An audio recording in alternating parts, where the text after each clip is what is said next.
Assalamualaikum warahmatullahi wabarakatuh. Jumpa lagi bersama Bu Wuri dalam pembelajaran online.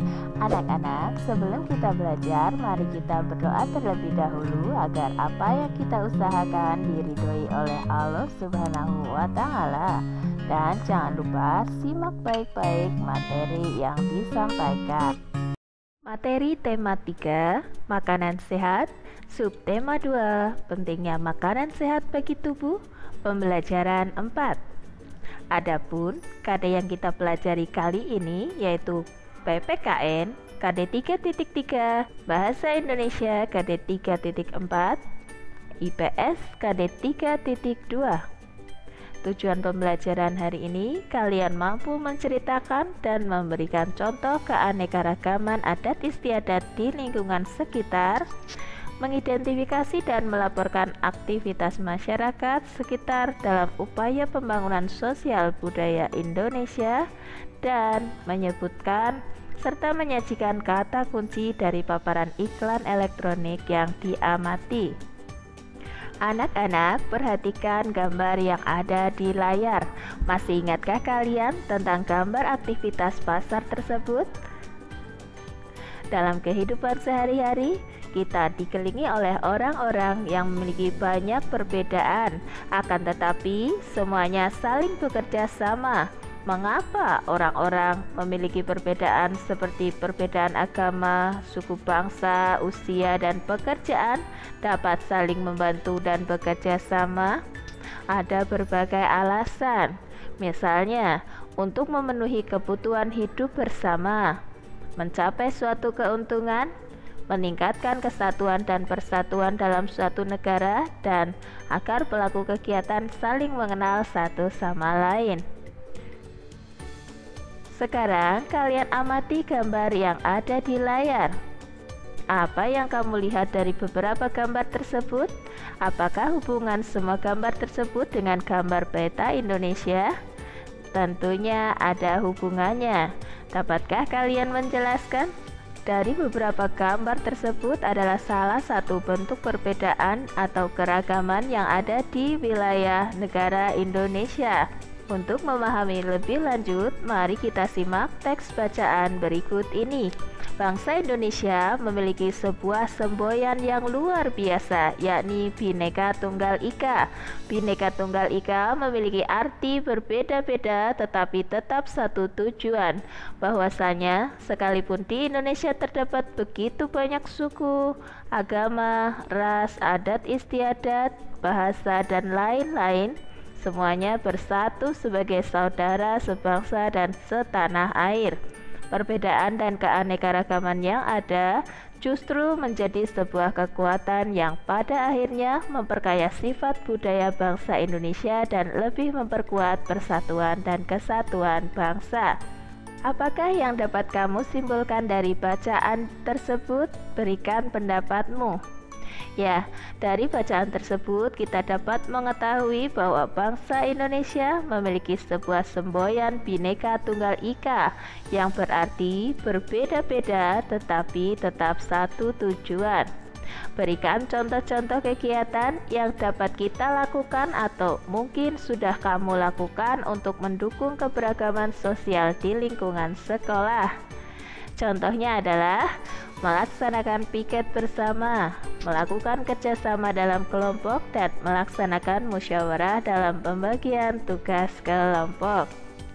Anak-anak, dengan keberagaman manusia dapat saling bekerja sama dan bahu-membahu untuk memenuhi kebutuhan hidupnya, baik secara ekonomi, sosial, maupun budaya. Beragam profesi pun berkembang dan mendukung pemenuhan kebutuhan hidup. Nah, anak-anak, mari kita simak gambar yang ada di layar. Kedua gambar tersebut bercerita tentang upaya manusia dalam sebuah pembangunan sosial budaya. Adapun contoh upaya manusia dalam sebuah pembangunan sosial budaya diantaranya penggunaan bahasa Indonesia dalam pergaulan, melestarikan budaya Nusantara melalui kegiatan kesenian, dan semakin terbukanya kesempatan bagi kaum wanita untuk bersekolah. Tentunya masih banyak lagi contoh-contoh pembangunan sosial budaya yang terdapat di lingkungan sekitar kita. Silakan kalian dapat mengamati di daerah lingkungan sekitar kalian. Kemudian buatlah contoh dalam bentuk laporan pengamatan sederhana seperti yang ada pada buku siswa halaman 68. Ada judul laporan, tujuan laporan, tempat pengamatan, tanggal pengamatan, hasil pengamatan, dan kesimpulan. Sebagai contoh, judul laporannya adalah kegiatan arisan Ibu PKK RT 3 RW 5. Tujuan laporannya mengetahui manfaat pembangunan sosial melalui kegiatan arisan PKK. Tempat pengamatannya adalah di rumah Ibu Ida. Sedangkan tanggal pengamatannya misalnya Senin 7 September 2020. Hasil pengamatan, kalian bisa menceritakan apa saja yang kalian amati dalam kegiatan tersebut. Misalnya, ibu-ibu RT 3 RW 5 mengikuti kegiatan arisan PKK dengan penuh semangat dan saling membantu dalam melaksanakan kegiatan, mulai dari penyediaan tempat, pembagian konsumsi, dan penyuluhan materi protokol kesehatan menghadapi pandemi COVID-19 yang bermanfaat untuk masyarakat. Acara berlangsung pukul 16 sampai 17 waktu Indonesia Barat. Adapun kesimpulan yang dapat kalian tulis sesuai dengan tujuan laporannya, yaitu pada kegiatan arisan PKK RT 3 RW 5 mendukung pembangunan sosial, terutama mengenai penyuluhan masyarakat tentang protokol kesehatan menghadapi pandemi COVID-19. Silakan kalian buat laporan sederhana untuk pengamatan di lingkungan kalian. Anak-anak, mari kita simak teks percakapan antara Benny dan Siti. Dayu, kalau kamu, apa contoh yang dapat kamu berikan tentang pembangunan sosial budaya, Ben?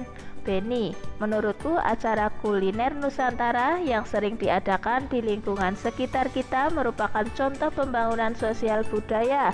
Dengan begini, kita dapat melestarikan makanan khas daerah. Kita juga turut memperkenalkannya kepada orang-orang lain yang berbeda kebudayaan dengan kita untuk turut mencicipi dan bersama-sama menikmati makanan khas daerah tersebut. Siti, betul sekali Ben. Kamu tahu tidak, acara kuliner Nusantara yang diadakan minggu lalu itu sukses besar loh. Semuanya berkat iklan-iklan di media cetak dan elektronik yang beredar sejak sebulan sebelumnya. Mari kita perhatikan contoh iklan yang beredar. Iklan memang harus dibuat semenarik mungkin agar dapat menarik perhatian mereka yang melihatnya. Oleh karena itu, penting untuk selalu berhati-hati dalam penyampaiannya. Anak-anak, pada pertemuan yang lalu kalian telah mengetahui ciri-ciri iklan yang ada dalam media cetak maupun elektronik. Silakan kalian diskusikan baik dengan teman maupun orang tua kalian mengenai kata kunci dan penulisan judul. Pastikan kalian dapat menentukan kata kunci tersebut dengan tepat. Sekarang mari kita perhatikan kembali teks percakapan berikut ini. Siti, jadi tidak kita belajar bersama hari ini? Udin, jadi ya di rumahku. Dayu, asik. Udin, aku sudah menyiapkan minuman ringan loh. Itu yang sedang banyak diiklankan akhir-akhir ini di televisi. Sejak saat ada iklan itu, aku selalu membelinya. Siti, wah setauku semua jenis minuman ringan itu tidak baik bagi kesehatan, Din. Kadar gula dan pengawetnya tinggi, belum lagi bahan-bahan kimiawi lainnya. Jangan terlalu sering mengkonsumsi minuman ringan seperti itu. Udin, bisa jadi kamu benar Siti. Pamanku pun pernah mengatakan hal yang sama. Namun di iklan disebutkan bahwa minuman ini mengandung banyak vitamin dan mineral. Artinya minuman ini juga memiliki manfaat, bukan? Dayu, tentu saja semua iklan dimaksudkan untuk menarik hati pembelinya, Din. Akan tetapi semua yang diiklankan itu memang benar adanya. Kita harus selalu berhati-hati dalam memilih apa yang akan kita konsumsi. Siti, setuju dengan Dayu. Wah, ternyata penggunaan kata-kata kunci itu sangat bermanfaat ya, terutama untuk menarik perhatian pendengar dan pembacanya. Kalian perhatikan pada gambar. Kata Siti, jika memang demikian, bagaimana kalau kita membuat larutan minuman sehat sendiri? Kemudian Dayu menjawab, betul Siti, sekarang ada yang dikenal dengan infus water atau minuman berenergi. Infus water atau spa water atau dalam bahasa Indonesia disebut dengan air infus sedang menjadi tren kesehatan yang baru di luar negeri. Kini air infus juga merebak sampai di Indonesia. Air infus ini adalah air bening yang telah diberi tambahan potongan buah atau herbal sehingga memberikan sensasi rasa air tertentu. Air infus bermanfaat bagi kesehatan. Secara teknis, air infus dibuat dengan memasukkan irisan buah-buahan ke dalam air putih. Kemudian didiamkan beberapa jam sampai sari buahnya keluar dan air akan berubah rasanya. Namun jangan hanya ikut-ikutan mengkonsumsinya, kenali dahulu manfaat dari bahan-bahan yang dimasukkan ke dalam air dalam botol tersebut. Dengan mengenali manfaat dan bahan-bahan yang digunakan, kita dapat memperoleh lebih banyak manfaat yang sesuai dengan kebutuhan tubuh kita. Nah, berikut tentang bahan dan cara pembuatan minuman kesehatan. Bahan yang diperlukan adalah 1,5 sendok makan perasan jeruk nipis, setengah jeruk lemon diperas, setengah timun diiris-iris, 4 lembar daun mint bila ada, setengah liter air putih. Cara membuatnya, yang pertama, jeruk nipis diperas dan disisihkan sebanyak 1,5 sendok makan. Kedua, jeruk lemon dibelah 2 dan diperas. Ketiga, masukkan semua bahan ke dalam botol kaca berukuran 1 liter. Keempat, tutup rapat dan diamkan dalam lemari pendingin semalaman. Yang terakhir, minuman berenergi siap dikonsumsi keesokan harinya. Nah, anak-anak, kalian dapat membuat ulasan sederhana tentang percobaan membuat infus water ini. Selamat mencoba. Nah, anak-anak, demikian yang dapat Ibu sampaikan dalam pertemuan kali ini. Jangan lupa perbanyak membaca buku referensi yang kalian miliki dan memperbanyak latihan soal yang ada di buku tersebut. Ibu akhiri sekian. Selamat belajar. Wabillahi taufiq wal hidayah. Wassalamualaikum warahmatullahi wabarakatuh.